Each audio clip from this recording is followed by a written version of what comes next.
সুদানে সন্ত্রাসী হামলায় নিহত সেনাবাহিনীর সদস্যদের পরিচয় প্রকাশ করার পর থেকেই তাদের পরিবারে চলছে কান্নার রোল। নিহতদের মধ্যে দুজনের বাড়ি কুড়িগ্রাম, অন্য চারজন রাজবাড়ী, নাটোর, কিশোরগঞ্জ ও গাইবান্ধার বাসিন্দা। নিহত এসব সেনা সদস্যদের বাড়িসহ শোকের ছায়া নেমে এসেছে এলাকা জুড়েও। দ্রুত শহীদ সেনা সদস্যদের মরদেহ ফিরিয়ে আনার দাবি স্বজনদের। প্রতিনিধিদের পাঠানো তথ্যচিত্রে সোলাইমান কবিরের রিপোর্ট।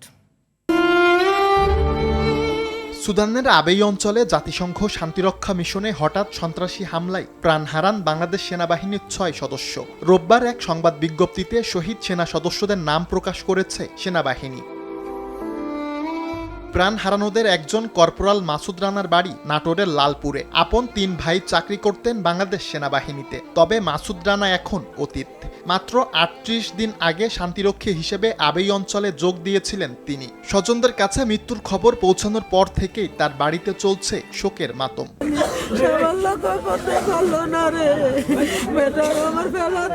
ভাইয়ের সাথে অনেক স্বপ্ন দেখে, ভাই আমি যুক্তি করে আমরা বিদেশ থেকে এসে বাড়ি দেবো, একটা তার সন্তান হয়েছে, তার ওয়াইফ আছে।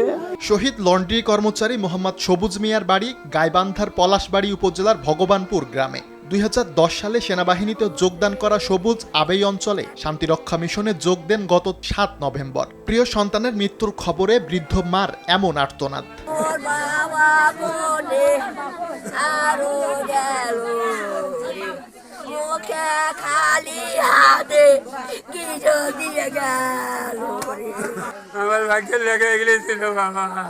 আমি এখন পর্যন্ত আমার বিশ্বাস হয় না সে মারা গেছে। আমি কখনোই বিশ্বাস করবো না যতক্ষণ না আমি ওকে চোখে দেখবো।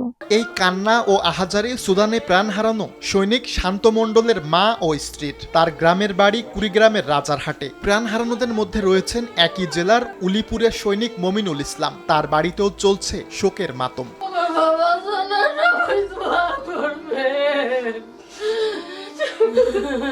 বউয়ের বাচ্চা পেটে ৫ মাস গর্ভে সন্তান, কিন্তু সে তো এখন মারা গেছে, কিন্তু সে তো মারা গেছে, তা এখন কিভাবে চলবে? দেশের শান্তি ও মর্যাদা রক্ষায় জাতিসংঘ মিশনে গিয়ে শহীদ হওয়া সেনা সদস্যদের আত্মত্যাগ বিশ্বব্যাপী চিরস্মরণীয় হয়ে থাকবে, এমনটাই প্রত্যাশা স্বজনদের। সুলাইমান কবির, RTV।